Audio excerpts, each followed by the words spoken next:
तो स्टूडेंट्स, इस वीडियो में हम यूनिट सॉल्यूशन का न्यूमेरिकल सॉल्व करेंगे। एनसीईआरटी का क्वेश्चन नंबर 1.20। स्टेटमेंट देखो क्या है। A 5% solution by mass of cane sugar in water has freezing point of 271 kelvin. Calculate the freezing point of 5% glucose in water if freezing point of pure water is 273.15 kelvin. यहाँ पर हमारे पास दो solution है। First solution का जो data given है यहाँ तक है, ये फर्स्ट सॉल्यूशन। ठीक है, तो फर्स्ट सॉल्यूशन कौन सा है? 5% सॉल्यूशन है of cane sugar in water में। ठीक है, और इस सॉल्यूशन का फ्रीजिंग पॉइंट भी गिवन है हमारे पास 271 केल्विन। ठीक है, और जो सेकंड सॉल्यूशन है उसका हमने फ्रीजिंग पॉइंट कैलकुलेट करना है। सेकंड सॉल्यूशन का फ्रीजिंग पॉइंट कैलकुलेट करना है। और कौन सा है सेकंड सॉल्यूशन? 5% है glucose in water, glucose in water. और यहाँ पर हमारे पास सेकंड सॉल्यूशन के लिए जो प्योर वाटर का फ्रीजिंग पॉइंट है वो भी गिवन है।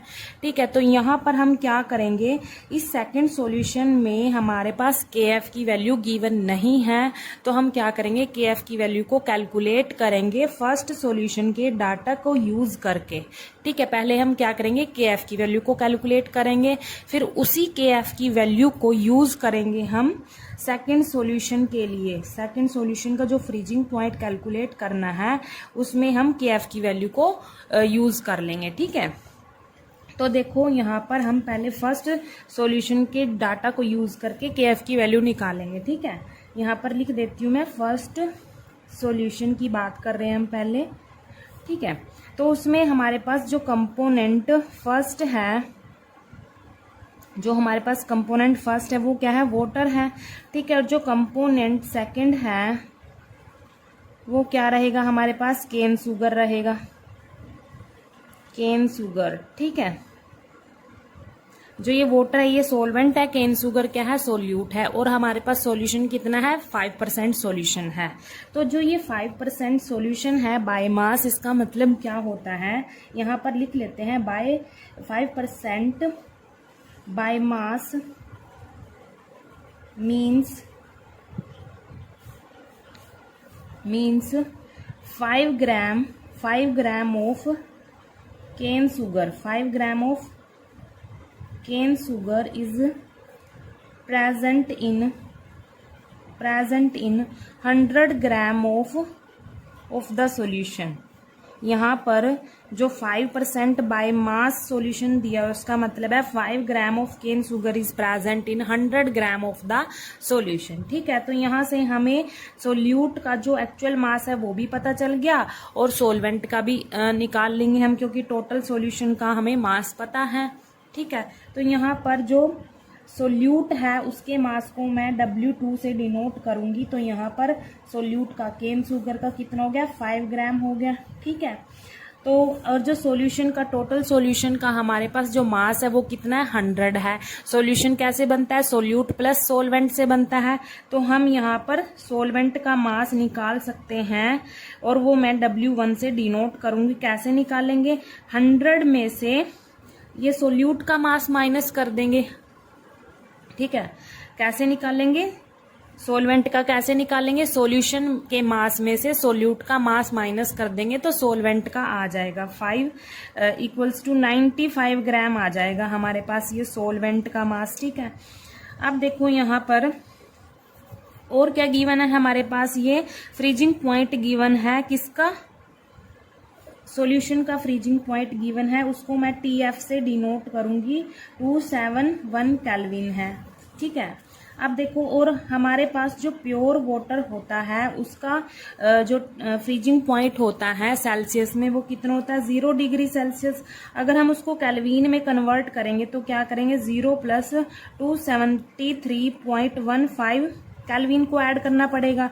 तो ये केल्विन में ऐड हो गया, मतलब हमारे पास प्योर वाटर का भी फ्रीजिंग पॉइंट आ गया और ये किसका आया हमारे पास? सॉल्यूशन का फ्रीजिंग पॉइंट आ गया।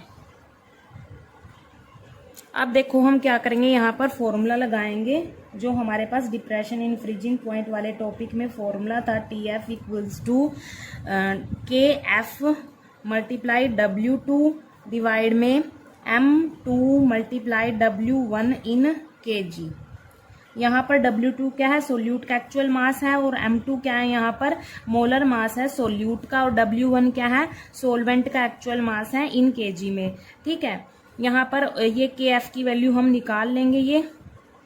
ठीक है, फ्रीजिंग पॉइंट डिप्रेशन कांस्टेंट होता है ये डिफरेंस इन फ्रीजिंग पॉइंट है। ठीक है, अच्छा तो यहाँ पर देखो जो डेल TF होता है वो क्या होता है, डेल TF को हम क्या लिखते हैं, ये डिफरेंस होता है ना फ्रीजिंग पॉइंट का। तो यहाँ पर प्योर हमें पता है कि जो प्योर सोलवेंट होता है उसका फ्रीजिंग पॉइंट ज़्यादा होता है, तो ज़्यादा में से ही कम को माइनस करते हैं, तो T0F माइनस TF लिखेंगे, इसकी जगह हम ये लिख दिया। ठीक है, और KF तो हमें निकालना है फर्स्ट सॉल्यूशन में से। W2 क्या है हमारे पास 5 ग्राम, इसको यहाँ पर लिख देते हैं। M2 हम निकाल लेंगे, यहाँ पर साइड में निकाल लेते हैं, M2 मोलर मास निकाल लेते हैं किसका, केन शुगर का, क्योंकि यही है हमारे पास सोल्यूट। इसका फॉर्मूला क्या होता है, C12H22O11 होता है इसका फॉर्मूला। यहाँ पर कार्बन देखो, कार्बन का जो मास होता है वो कितना होगा, 12 होता है, और कितने कार्बन है, 12 है। यहाँ पर हाइड्रोजन का 22 प्लस ऑक्सीजन का जो मास होता है वो 16 मल्टीप्लाई, और यहाँ पर ये कितने ऑक्सीजन है, 11 है। इसको आगे सोल्व करेंगे, इनको मल्टीप्लाई करेंगे, 144 प्लस 22 प्लस 176 आ जाएगा, इसको मल्टीप्लाई करेंगे। फर्दर इनको प्लस करेंगे तो क्या आएगा, 342 ग्राम पर मोल। ये हमारे पास क्या आ गया, M2 आ गया, मोलर मास ऑफ सोल्यूट आ गया। तो ये वैल्यू यहाँ पर पुट कर देते हैं, 342 ग्राम पर मोल। ठीक है, और मल्टीप्लाई W1 है, W1 क्या है, इन kg में है फॉर्मूले में, और हमारे पास किस में है, ग्राम में है। तो इसको हम kg में कैसे कन्वर्ट करेंगे, इसको 1000 से डिवाइड कर देंगे, तो ये हमारे पास आ जाएगा 0.095 kg आ जाएगा यहाँ पर। ठीक है, अगर इसको हम क्या करेंगे, kg में कन्वर्ट करेंगे। ठीक है, ये हमारे पास यहाँ पर अगर कन्फ्यूजन लग रहा है तो इसको एक बॉक्स में रख देते हैं। ठीक है, ये टेम्परेचर का था। आप देखो यहाँ पर इस W1 की वैल्यू भी पुट कर देते हैं, 0.095 kg। ठीक है, अब क्या करेंगे, इन टेम्परेचर की वैल्यू भी पुट कर देंगे यहाँ पर हम। ठीक है, हमारे पास T0F की वैल्यू कितनी थी, 273.15 केल्विन माइनस, और जो सॉल्यूशन का टेम्परेचर था TF क्या है, सॉल्यूशन का फ्रीजिंग पॉइंट है, और ये प्योर सॉल्वेंट का सॉल्यूशन का 271 kelvin equals to KF multiply 5 gram divide by ये। ठीक है, यहाँ पर देखो ये ग्राम से ग्राम यहाँ पर ये कैंसिल हो जाएगी यूनिट। ठीक है, तो यहाँ पर हटा देते हैं इसको, यहाँ पर ग्राम से ग्राम हमने कैंसिल कर दी। अब इनको मल्टीप्लाई कर देते हैं, इन दोनों को हम मल्टीप्लाई करेंगे, तो मल्टीप्लाई करने पर क्या आएगा हमारे पास, ये आएगा हमारे पास 32.49, और यहाँ पर क्या रहेगी थी यूनिट, kg पर मोल, ये वाली यूनिट रहेगी थी। अब क्या करेंगे, इनको माइनस कर देंगे, माइनस करने से क्या आएगा, ये आएगा 2.15 kelvin equals to KF multiply 5 divide में ये 32.49 kg पर मोल। ठीक है, ये आ गया। अब क्या करेंगे, यहाँ से हम क्या करेंगे, कांस्टेंट टर्म एक साइड रखेंगे, और जो KF की वैल्यू हमने निकालनी है वो एक साइड रखेंगे, क्रॉस मल्टीप्लाई कर देंगे, मतलब रीअरेंज कर देंगे इनको। तो यहाँ पर हमारे पास 5 मल्टीप्लाई KF ऐसे, ये इसके साथ मल्टीप्लाई हो जाएगा 32.49 kg पर मोल मल्टीप्लाई 2.15 केल्विन। ठीक है, अब क्या करेंगे, पहले इनको मल्टीप्लाई कर देते हैं, ये ऐसे रहेगा, इनको मल्टीप्लाई कर देते हैं। तो मल्टीप्लाई करने पर हमारे पास क्या आएगा, ये 30, इनको मल्टीप्लाई करेंगे 69.8535, यहाँ पर ये केल्विन है, kg पर मोल ये आ जाएगा हमारे पास। ठीक है, अब क्या करेंगे, KF यहाँ पर रह जाएगा, ये जो कांस्टेंट टर्म है ये इधर मल्टीप्लाई में है, तो इसको हम डिवाइड में ले जाएंगे, यहाँ पर 35 केल्विन kg पर मोल, ये यूनिट साथ चल रही है, यहाँ पर इसको डिवाइड करेंगे तो हमारे पास यहाँ पर KF किसके इक्वल आएगा, यहाँ पर डिवाइड करेंगे इनको, किसके इक्वल आएगा 13.9 707 आ जाएगा यहाँ पर केल्विन केजी पर मोल। ठीक है, अब क्या करेंगे, हम इसको अप्रोक्सीमेट लिख सकते हैं क्योंकि ये डिजिट 5 से बड़ा है, तो हम नेक्स्ट वाले में 1 ऐड कर देते हैं, तो ये आ जाएगा 14 आ जाएगा ये हमारे पास अप्रोक्सीमेट करके। ठीक है, केल्विन केजी पर मोल, ये हमारे पास आ गई के एफ की वैल्यू। अब क्या करेंगे, इस के एफ की वैल्यू को हम यूज करेंगे सेकंड सॉल्यूशन का फ्रीजिंग पॉइंट निकालने के लिए, हम इस के एफ की वैल्यू को यूज करेंगे। ठीक है, अब देखो सेकंड सॉल्यूशन क्या था, 5% ग्लूकोज था इन वाटर। अब इस 5% ग्लूकोज इन वाटर का मतलब क्या है वो भी हम लिख लेते हैं। ठीक है, 5% ये भी बाय मास है, इसका मतलब क्या होगा, means 5 gram of glucose, 5 gram of glucose is present in 100 gram of solution. ठीक है, तो यहाँ से हमें क्या पता चला, जो हमारे पास ग्लूकोज के यहाँ पर सोल्यूट है और यहाँ पर जो सोलवेंट रहेगा वो क्या रहेगा, वाटर रहेगा। ठीक है, और जो हमारे पास टोटल सॉल्यूशन है वो कितना है, 100 ग्राम है। ये हमें किससे पता चला, 5% से पता चला बाय मास से। ठीक है, तो यहाँ पर 5 ग्राम ऑफ ग्लूकोज प्रेजेंट होगी 100 ग्राम ऑफ सॉल्यूशन में। देखो यहाँ पर भी हम कंपोनेंट जो हमारे पास फर्स्ट रहेगा उसको लिख लेते हैं, वो क्या है, वाटर रहेगा, और जो सेकंड रहेगा कंपोनेंट वो हमारे पास क्या रहेगा, ग्लूकोज रहेगा। ठीक है, तो यहाँ पर जो हमारे पास एक्चुअल मास है सोल्यूट का वो मैं W2 से डिनोट करूंगी, यहाँ पर 5 ग्राम आ जाएगा। ठीक है, और हमारे पास जो टोटल सॉल्यूशन है वो कितना है, 100 ग्राम है। तो यहाँ से हम सोलवेंट का एक्चुअल मास निकाल सकते हैं, क्योंकि सॉल्यूशन क्या होता है, सोल्यूट प्लस सोलवेंट होता है।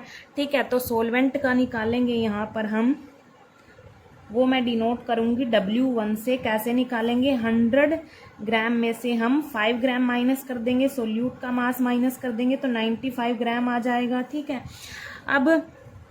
अब देखो यहाँ पर हमारे पास के एफ की वैल्यू भी है, क्योंकि हमने अभी निकाली थी, पीछे निकाली थी के एफ की वैल्यू फर्स्ट सॉल्यूशन को यूज करके, कितनी आई थी, 14 केल्विन किलोग्राम पर मोल। तो यहाँ पर लिख लेते हैं ये 14 केल्विन किलोग्राम पर मोल। ठीक है, अब देखो यहाँ पर और क्या गिवन है हमें सेकंड सॉल्यूशन में, और भी कुछ गिवन है यहाँ पर। प्योर वाटर का फ्रीजिंग पॉइंट गिवन है 273.15 केल्विन गिवन है, और निकालना क्या है, सॉल्यूशन का निकालना है हमने फ्रीजिंग पॉइंट। ठीक है, तो यहाँ पर टी नोट एफ की वैल्यू गिवन है 273.15 केल्विन, और हमने निकालना क्या है, सॉल्यूशन का फ्रीजिंग पॉइंट कैलकुलेट करना है। ठीक है, सेकंड सॉल्यूशन में। अब देखो यहाँ पर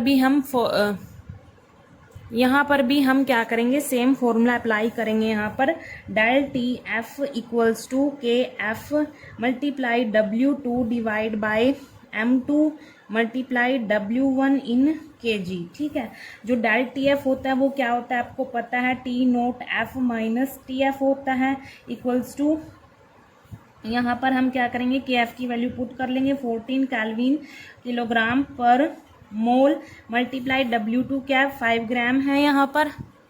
अब डिवाइड में क्या आएगा, M2 molar mass of solute, वो निकाल लेते हैं साइड में। सोल्यूट क्या है, यहाँ हमारे पास सेकंड सॉल्यूशन में ग्लूकोज है, तो उसका फॉर्मूला क्या होता है, C6H12O6 होता है। यहाँ पर कार्बन का जो मास होगा वो 12 होगा, मल्टीप्लाई कितने कार्बन है, 6 है, हाइड्रोजन का 12 हो गया, ऑक्सीजन का जो मास होता है 16 मल्टीप्लाई 6 ऑक्सीजन। ठीक है, तो इनको हम सॉल्व करेंगे, कितना आएगा, 72 प्लस 12 प्लस 96 ऐड करेंगे 180 ग्राम पर मोल आ जाएगा हमारे पास। ये मोलर मास आ गया, M2 की वैल्यू आ गई, इसको पुट कर देते हैं 180 ग्राम पर मोल मल्टीप्लाई W1 क्या है, केजी में है, और यहाँ पर हमारे पास ग्राम में है, तो इसको हम केजी में कन्वर्ट करेंगे, इसको हम 1000 से डिवाइड कर देंगे, तो क्या आएगा 0.095 केजी आ जाएगा। तो यहाँ पर लिख लेते हैं 0.095 केजी। अब देखो यहाँ पर केजी से केजी कैंसिल हो जाएगा, ग्राम से ग्राम कैंसिल, मोल इनवर्स से मोल इनवर्स कैंसिल। ठीक है, अब क्या करेंगे, देखो यहाँ पर जो टी नोट एफ की वैल्यू है वो पुट कर लेते हैं, 273.15 केल्विन माइनस TF हमने निकालना है, ये सॉल्यूशन का फ्रीजिंग पॉइंट होता है TF। अब क्या करेंगे, ये देखो 14 को इससे मल्टीप्लाई करेंगे तो क्या आएगा, 14 को इससे मल्टीप्लाई करके,